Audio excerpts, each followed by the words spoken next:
Give us any chance, we'll take it. Read us any rule, we'll break it. We're gonna make our dreams come true. Welcome to Navtastic, a podcast about 8 seasons in a row. I'm Lisa Fernandes, and I am Chris Jayawardena. Hello. and we're about to review The Robbery, an episode from season 4 of Laverne and Shirley, directed by Howard Stern and written by Mark Zotkin. I have some facts about them, don't you, Chris? I do. So regarding Mark Zotkin, he was a common writer, but not a Cayman writer for the show. This is his 7th credited episode as writer, with 4 more to go. I've covered him a little bit on some of the other episodes, some of his other projects he's worked on, but here's a weird side note. He worked as a consulting producer and writer on a show called Platypus Man, which is a zany sitcom, but I wish it had actual platypi in it. Regarding Howard Storm. Hi, Howard. It's good to see him back. He returned to the show after a whole season of being away. He directed this and the upcoming quiz show episode. And sadly, that was it for his run. But afterward, he jumped on Mork and Mindy after this, doing 58 episodes of that series. He continued to work in sitcoms mostly, but as mentioned before, he did Once Bitten as his sole theatrical feature film, which included a couple of other alums of Laverne and Shirley. And he would continue in the sitcom world until retiring after doing 4 episodes of Kenan and Kel and 3 episodes of Everybody Loves Raymond. Since this is his first episode in a while, I wanted to mention, so during the recording of some of the older episodes, and I may loop this in at some point to one of the older episodes with Howard Storm. Unfortunately, one of the, over time as we do this show, I tried to increase the amount of work that gets put into doing research for these episodes. When looking into Howard Storm and looking at interviews with him, I ended up finding a clip from Betty Garrett, which is a delightful little story about Howard Storm and her history with him. And I only discovered this recently. It will be linked to the description below. I don't want to do it I don't want to try to repeat it. Betty tells it perfectly. It's a beautiful, lovely story. And you should go check that out. But it is linked below. So if you want a little more about Howard Storm's history, that's some good low trivia. But anyway, so that covers our behind the scenes writer director information for today. It's a truly, genuinely sweet story. Chris showed me it, and I love it. I love the way that story plays out in the video clip. The Foundation interviews are priceless. Believe me when I say they're priceless. Penny and Cindy sat down for them. Betty Garrett sat down for them. And everything that's come out of those sessions has been gold. Here's what the episode's about. Laverne's relationship with Biker and Purple Fiend Jake the Snake begins to heat up, while Shirley continues to hold Carmine at physical bay. While Shirley hates scummy hoodie Jake, Laverne mocks Shirley's prudishness, and the relationship between them begins to fray, because Shirley is afraid of fun, according to Laverne, while Laverne shows no sense of caution, according to Shirley. To prove Laverne wrong, Shirley eagerly sets about seducing Carmine, only for the night to be ruined by Laverne's sudden, tearful appearance. Jake's held up a grocery store, and Laverne, who lost the brass knuckle necklace Jake gave her and was wearing a distinctive helmet, fears she'll be named as an accessory. When Laverne breaks up with Jake, she finds herself in even deeper trouble. Will the real criminal ever be caught? What do you think of this episode? Well, I gotta say, it was really good to see a fantastic little bit of biker-sploitation joy in there, and I'm a little sleepy while recording this episode, so I can't do my usual Grindhouse movie trailer voice, which Lisa here has heard time and time again. But this was fun. I absolutely adored that Jake is played by Larry Bishop, who was our younger audience is going to know Larry Bishop from Kill Bill. He plays the boss to Michael Madsen's character at the strip club. Folks who are a bit on the older persuasion, and those especially who like biker movies, should know him from films like The Savage Seven, Wild in the Streets, The Devil's Eight, Chrome and Hot Leather, those kind of pictures. He also is in a film that I really want to track down called How Come Nobody Is on Our Side, which has Adam Rourke and Larry Bishop as these 2 leads, and it seems to have some similarities a little bit to kind of the road films of those days. However, that film also does feature Rob Reiner and Penny Marshall, I think, on screen together in the same scene, which I think might be one of the only times at least that it happens in a feature film. So they portrayed boyfriend and girlfriend and eventually spouses in The Odd Couple, and they did a whole TV movie together called More Than Friends, which is really, really, really good. Nice. Yeah, this episode though is fun. It's a little compressed in the third act of it, unfortunately for me. But overall, it's cute. It's interesting. I have some interesting commentary from my mom about the Carmine and Shirley stuff. But what was your thoughts coming back to this? You know, there are a lot of things I like about it. I love the fact this episode proves that Shirley is not a freaking prude. You get so much of the Shirley as prude stuff, either in the show's canon where Carmine actually says it in season 6. Yeah, we get there. And you get it sometimes when people talk about the show. And this proves that, yeah, she's got not only the desire to go there, but the need to even go there. And that Laverne is wrong about her in a way. It's kind of inevitable that Laverne's relationship with Jake was going to blow up. We only seen him once more before this. We only saw him once before this episode deal. He's been mentioned a few more times. He was in The Slow Child. It was Laverne's date at the St. Patrick's Day party. So he's been mentioned on and off. He's mentioned in New Year's Eve 1959. But this is the first time we spent a lot of time with Jake. And he's yet another one of Laverne's why the heck are you dating this dude relationships. Oh, yeah. In that he is awful, but he treats her well, so she just shuts out everything else. Yeah, if a guy is nice to her and will make out with her, sometimes she just closes her ears and eyes. Big thing. This girl, I swear, sometimes. Yeah, I like this one. I like this one for a lot of reasons. And it's not hugely high on my list of good episodes, but it is a good episode. Nice. The thing I thought was interesting, talking about the prude element, it was interesting how they contrast. And this is one of those like Carmine, I grit my teeth about.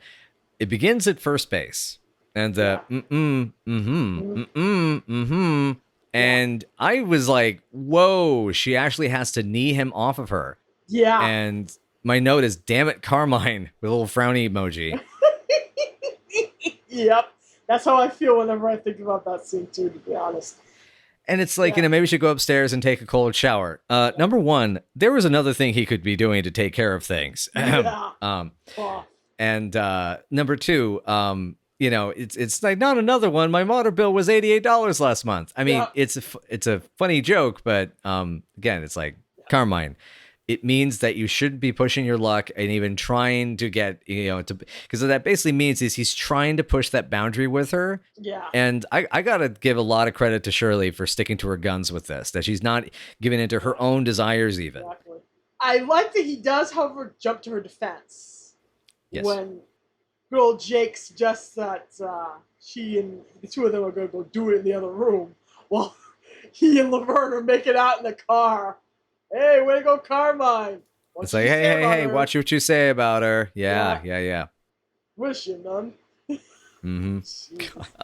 The bit of them, the setup to the, it's almost like a hello gag practically, you know. I don't know any girls who would let a guy crawl over them and slam. Cue Laverne and the guy from the Purple Fiends. That's my note. Yep, and they make out so intensely that they do not even notice that Shirley and Carmine are there. Yep. They just flop across their knees and keep making out. Yep, until Laverne's hand goes and grabs Shirley. It's a bap bap, You're gonna be here long. I live here.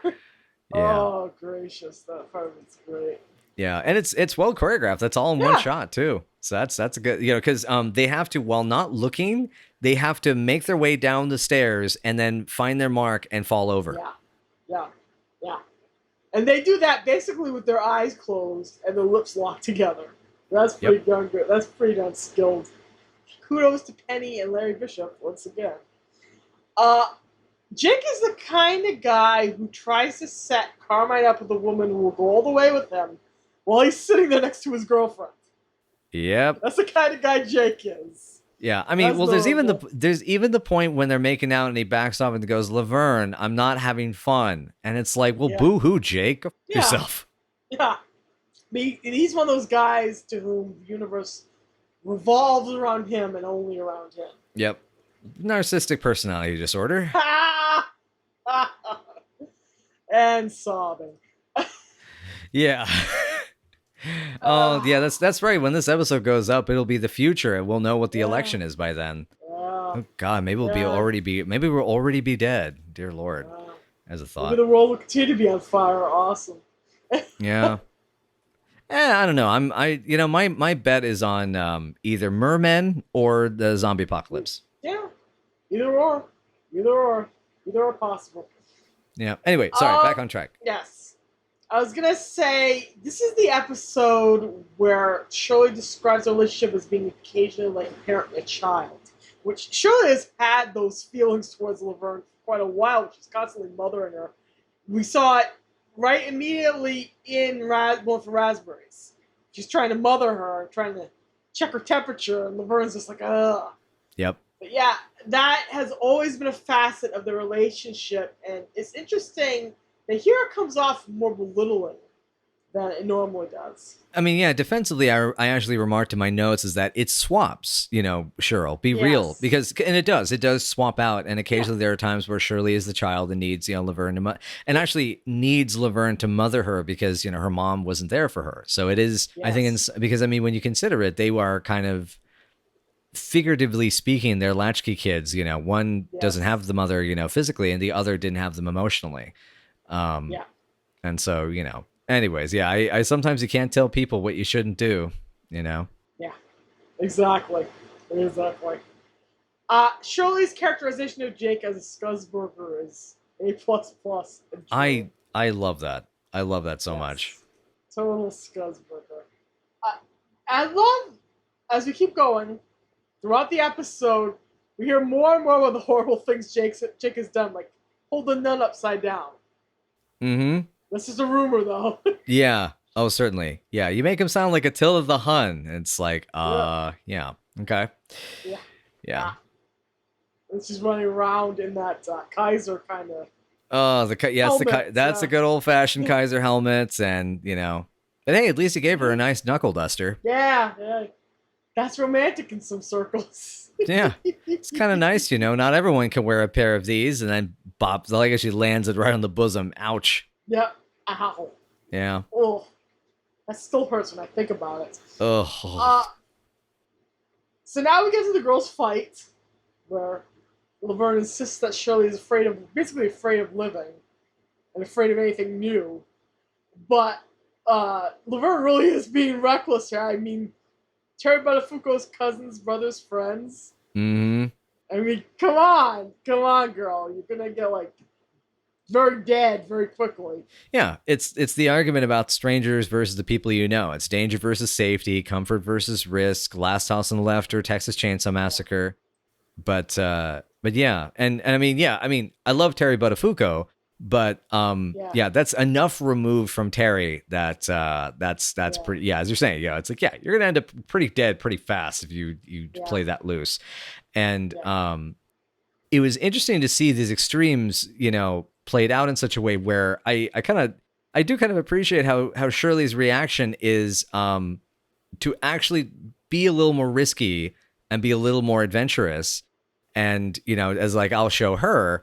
Rather than the usual, it just makes her get more stubborn and more back in her own corner, which I thought was interesting. It's almost like she's trying to meet Laverne on the same page. I think it's almost like she's trying to get closer to her to yank her away from the danger.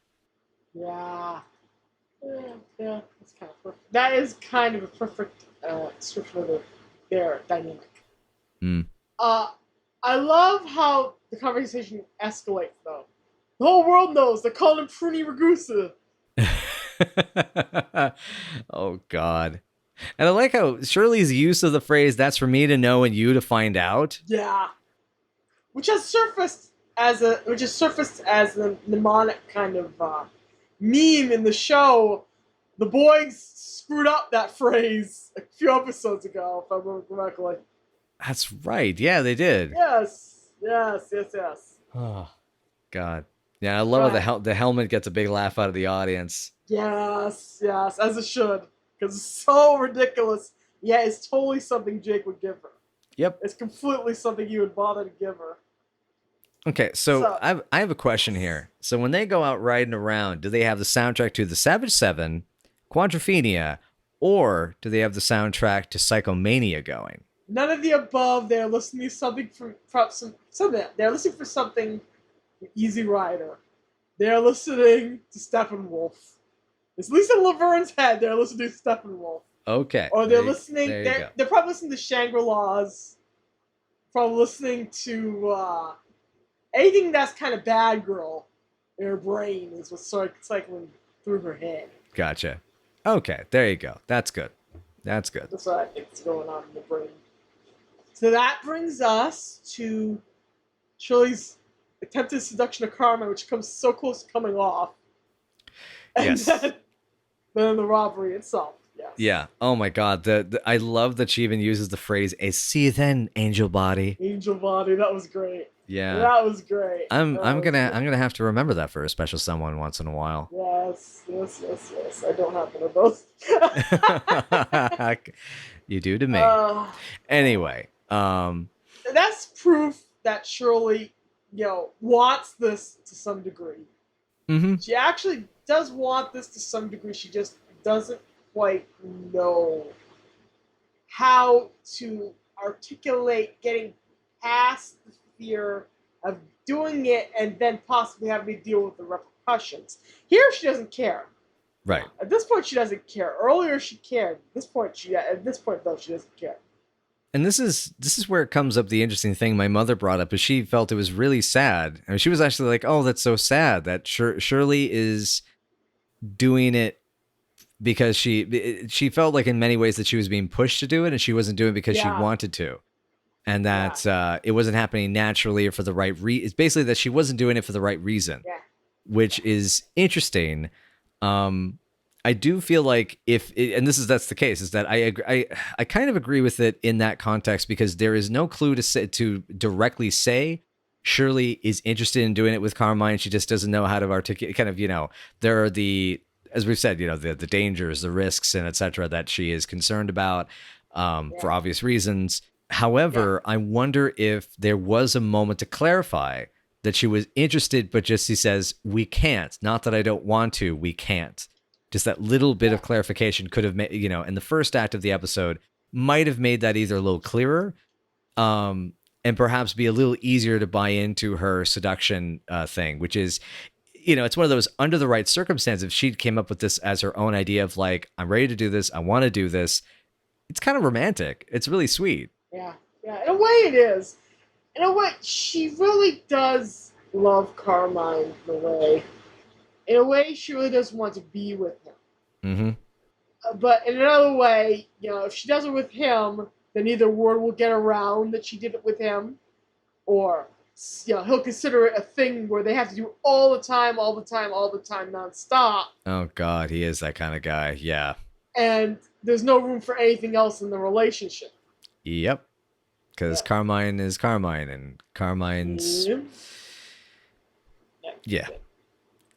And that's the catch, is like, and I guess because that's the interesting thing about Carmine as a person is that he obviously cares a lot about Shirley. He doesn't want to just have all sloppy makeouts and not be that, clearly. It's just that he won't realize that he loves all these aspects of Shirley until he's basically oversexed their relationship to the point of that she's like, "I'm done," and walks away. And he realizes that he missed out on probably one of the best girls he's ever going to have.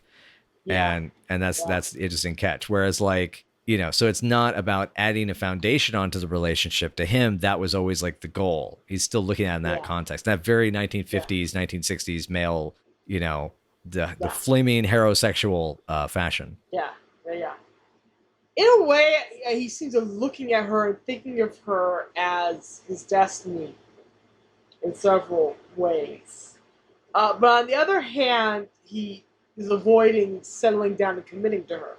We'll get that in a couple episodes. We'll address that in a couple episodes. It'll be coming up.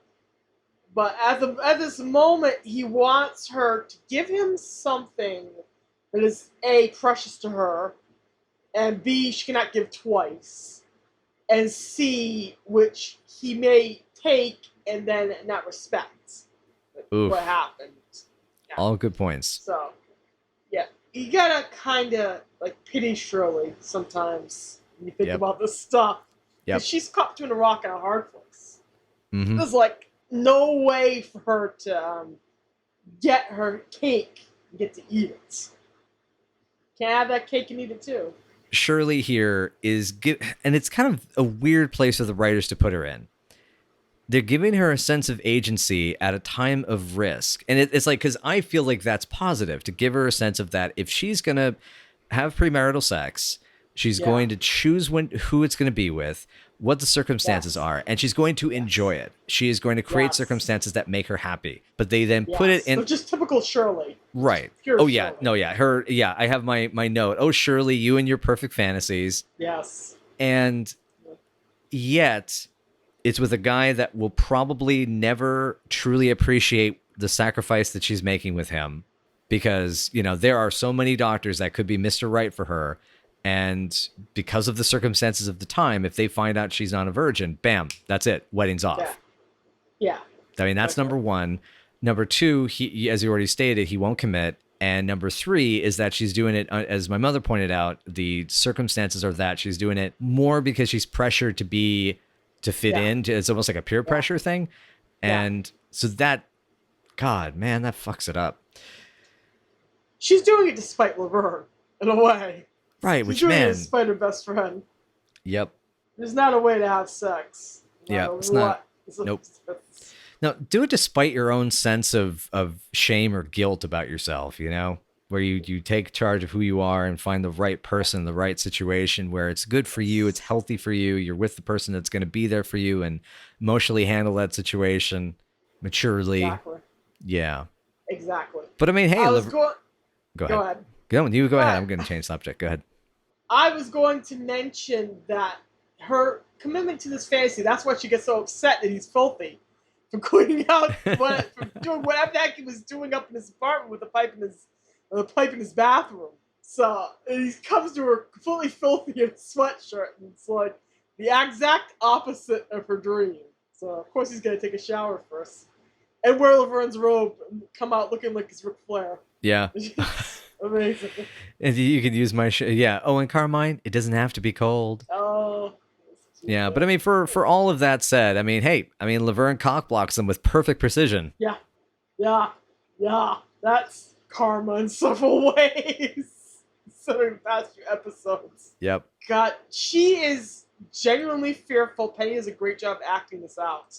Oh, it is pitiful. Yeah, because she is so tough normally, and she is so very unafraid of consequences, and is so into her independence and doing whatever she wants to do, no matter what society thinks. And here she is; she's a scared little girl. And we very rarely get to see her as a scared little girl. Mm-hmm. And then it turns out she was an accessory to a robbery. Oops. Yep. Shirley was right. Oops. Yep. So, yeah, who was right here? Shirl was right. Yeah. God. Yeah, my at this point, my mother had actually a rather, I felt, an interesting comment. She mentioned, you know, she felt it was really good that the show was talking about you have to do what's comfortable for you and not go too far. It understands, you know, understanding boundaries. And that's kind of the interesting thing is Laverne was doing what was comfortable with her, but wasn't aware of the not going too far and not being aware of who she was with, you know. Yeah. Exactly. Yeah. And then Carmine comes in a robe and the audience goes wild. Yeah. That's someone's kink. I'm gonna say. Yeah. Oh God. And then he has to go run away. Yeah, God's testing me, right? God's testing me. No, he's punishing you. Finally. Yeah. His behavior for the last 3 episodes, he deserves it. He really deserves it. This is the karma came for him. Karma came for him, and it came for his fluffy hair and his idiotic behavior. Yep. Oh, goodness. Yes. That brings us up to yet another great Honey and Squiggy entrance line. Jails are for murderers and perverts. Hello. I love they're already in detective mode. Yeah. I was robbed. Right between the eyes. God. I love the safety pin in Squiggy's hat. What the hell is that about? It's amazing. I have no clue. I have no clue. I think he just put it in there because he thought it looked cool. I guess so. I don't know. It needed to keep it tight on his head. I don't. Maybe that was the thing they did in wardrobe. They realized the hat cap was too big, and so it just fell onto his eyes. So they used that to tighten it. Possibly. That's possible. Yeah. It seems like the kind of thing that they would just think looks cool, though. Because the boys are always doing that kind of thing, and they think it looks cool, and this doesn't. It doesn't look cool at all. That's very true. That's their secret. That's their secret. Secret to their awesome. God. New. I love the new Cinderella angle with the brass knuckles. Yeah. The boys keep those knuckle dusters, too. They never give it back to her. Hey, so I wonder if that shows up in their room at some point. Hey, keep an eye out for them. Keep an eye out for them. We'll do it. Yeah, Penny just like is devastatingly good with those facial expressions through that whole scene. Yes. And Laverne is so devastated that she accepts being labeled a cheap, floozy bimbo. Mm-hmm. And that is, for her, amazing. Yep. This situation has humbled her thoroughly. Yes. It's humbled her thoroughly and kind of broken her in a lot of ways. Yeah. God. But yet still, and this, it's still the line. I mean, it's a good joke, but it's one of those like, oh God, don't ever imitate this, children. You don't rat on someone you necked with. Yeah. And it's like you kind of have to figure on whether you do. Yeah. I mean, I'm not saying like you rat on somebody that does something small, like they jaywalked to go over and kiss you or something, but you know, there's varying degrees. But you know, when they rob somebody, they punch an old coot's tooth out. I mean, come on. Gotta do the right thing. Do the right thing. Gotta be a good person and gotta prevent people from robbing poor old men. Exactly. And it's so sad. Laverne is such a tough girl, and she's like, and it kind of shows like how Jake had been undermining her sense of self-confidence, that she didn't just kick his butt for this. Yeah, exactly. She has surrendered her sense of self to the relationship. And the sad thing is she'll seemingly do this for anybody who says she's pretty, unless they're Lenny. Like, jeez. Gosh. Oh, God. And what did you think of the hat disguise? Incredible. Loved it. Loved it.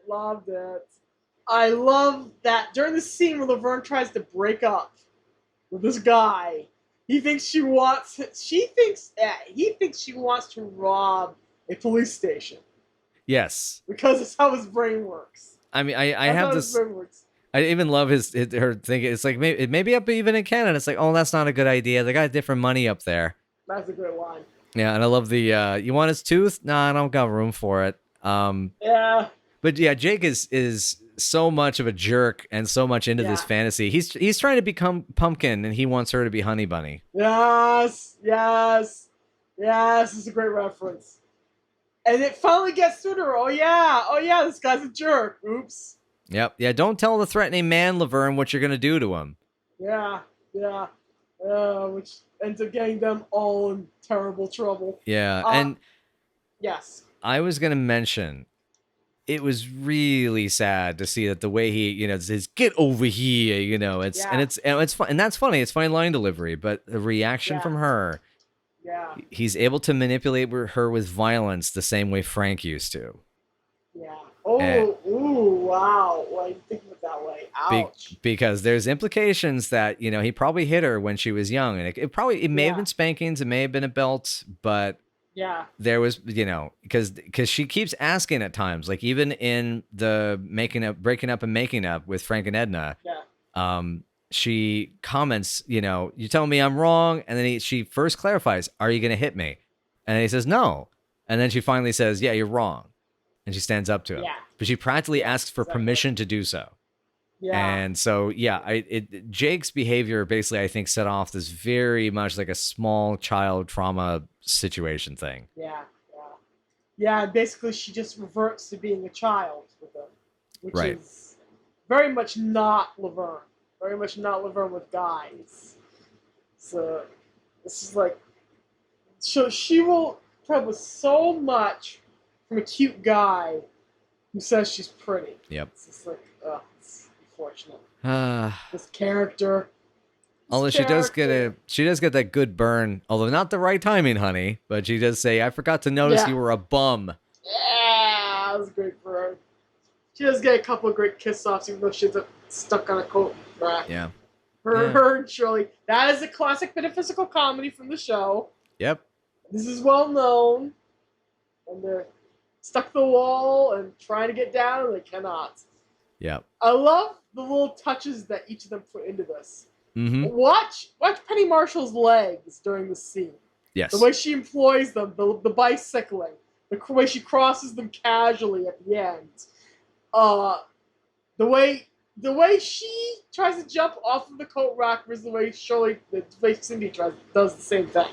Mm-hmm. Mm-hmm. Shirley's like closing her eyes really tight and jumping like a mummy, and hers are wide open, expecting to be to fall to the floor. Almost looks like, and this is great, beautiful acting touches that I love.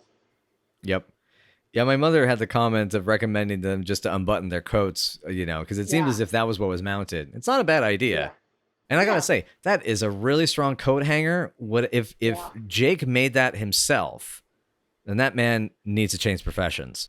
Honestly, yeah. By the way, speaking of coat hangers, and that reminds me of the set, that's the boys' apartment set modified, isn't it?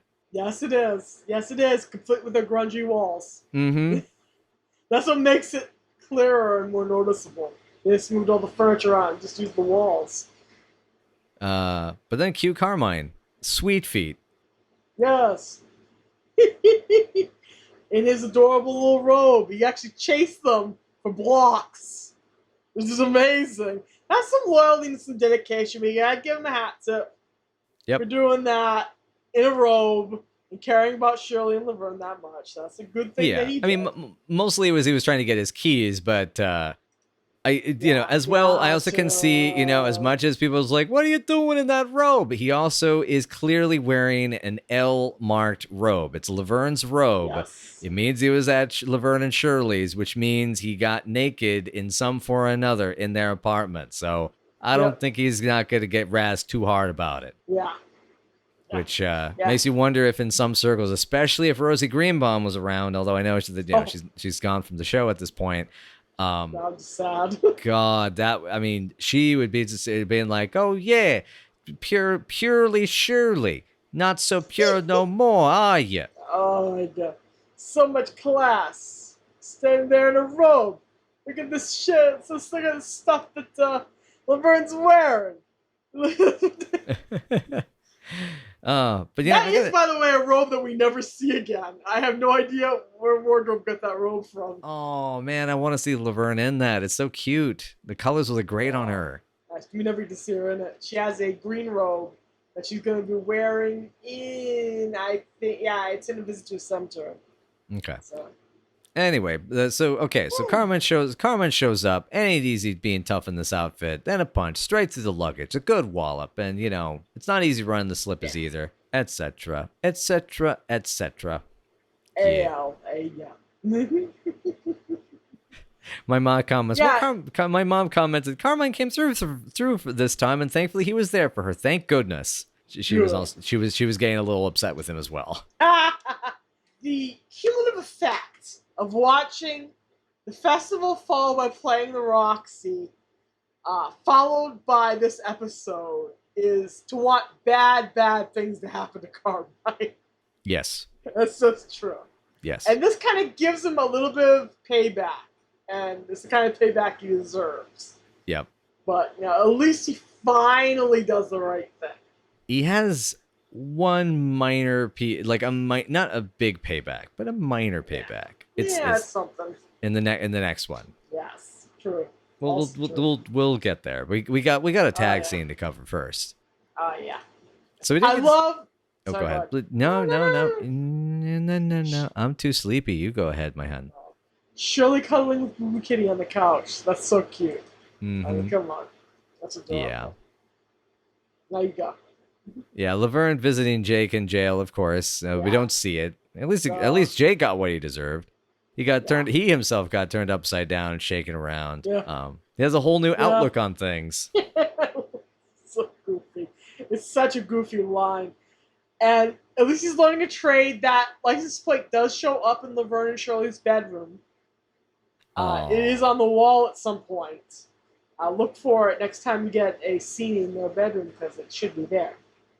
But Jake, I don't think ever gets mentioned again. So it's probably the end of the line for two of them. And then the boys come in with a tour. And it's not awkward at all, that stereotype the show is showing off. No, Yeah, it's not awkward at I all. I still stand by this. Having been a West Coaster all my life, especially in Portland, yes, it is a stereotype for Japanese tourists with cameras. I've also never seen a Japanese tourist in Portland without a camera ever, and I've lived here for 34 years.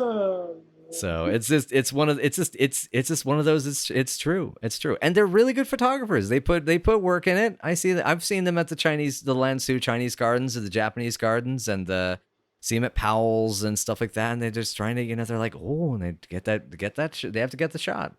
They're very good at it. They're very sweet. Well, I've never seen that personally, so Interesting. I don't experience that one. No, I've never seen that stereotype actually in action. I was just like, but seeing it in the show, it's like, oh god, come on, show. Yeah. Gee, Hey. show, come on. It's not the supplies closet from I can't remember what film that's from. I think it's the Police Academy movies. But yeah. Oh. Yeah. Oh god. Okay. But true. It is a stereotype, and it's something that, not every tourist, not every Japanese tourist will have cameras, but yeah, the boys doing the tours, the crime scenes. It's one of their funnier schemes that I kind of wish I hope they keep with a scheme like that, because that would be a fun one to see them do. Tours, basically, them being these tour guides. I'm trying to remember what show it was, but there was a cartoon show. I want to say it had puppets in it, where they did something like that, and they come into someone's apartment. Oh, was that in Muppets Take Manhattan with the rats? I think it is. I think it was in there. Yeah, I think it was a part of that movie. Pretty sure. Yeah. Pretty sure. Anyway, but yeah, it was a decent episode. It got some BS in there, and we got the BS about it, but it was a good episode. Yeah. What are you giving this a rank for? Dinka-dinka-doo. I give it about a 6, especially for that physical comedy bit with the coat racks. That is such a good bit. It is well known, and it's well worth watching the episode just to see that little bit. I love the girls' relationship in this episode, and I really, really, really love how Shirley kind of sets about trying to ford her way through sex with Carmine, even though it doesn't happen, because it can't happen because of the show. Right. Because the way the show is set. Yeah, for once Carmine's not the only one that's going to be sexually frustrated, right? Yeah, there you go. Yeah. Which is I find that type of comedy amusing, but anyway, yeah. It was good. I'm gonna give this a 6.5. The 0.5 is for Larry. I like seeing grindhouse actors in TV shows, and so that's gonna be. I mean, that's part of it. I will also comment. There's really, as you mentioned, the physical comedy is good, but the overall blocking and timing of this episode is fantastic. Like every gag, every physical gag lands perfectly. Even just when she's Laverne screaming out the window to try to get Shirley's attention and roll down your window, and Jake slides the window closed, and she's leaning down following the window getting shut. It's a wonderful little bit. It works so really well. It does. Yeah. This is another nicely directed one. It really is. Yep. Yeah. It's good stuff. Cool. Yeah, so I guess does that cover it? I'm gonna just double check and see. I think that was everything for me. Yeah, for me too. Yeah. That was it. I mean, everything else is not appropriate for prime time. Yeah. Awesome. All right. Well, thanks everybody for joining us this week for Night After Night podcast. If you would like to know more or just get in touch with us a little bit, you can find us at Night After Night PC on Twitter, or Night After Night Pod on Facebook, Tumblr, WordPress, Patreon, and YouTube. And if you would like to reach out to us directly, you can. You can send your, the cool thing or ideas of what the Sampo is to nightafternightpod@gmail.com. And I think that covers that major part of the outro. But Pop quiz, Lisa. What's the next show? The girls and the boys go to a game show taping. Not technically a tape, it's a live broadcast back in the 60s. And they end up coming very, very, very close to getting rich. But universe is going to kind of interfere there, isn't it? That's the quiz show. Cool. It's it's quizzy. It's good. It gives me a quizzical kind of feeling. I'm looking forward to seeing it. I mean, I don't know. Maybe Flubbadub's gonna be in it. I don't know, but Flubbadub. But anyway, I hope everyone will join us next week for the quiz show of Night After Night Pod. And thanks for joining us. And if you're gonna rat out someone you necked with, you maybe just go directly to the cops and don't try to make them confess and try to get them to come around. Criminals not really good about that whole thing. It's just I don't know. It's just a thing. I don't know. Turn in your local Carmines at your local police station, folks.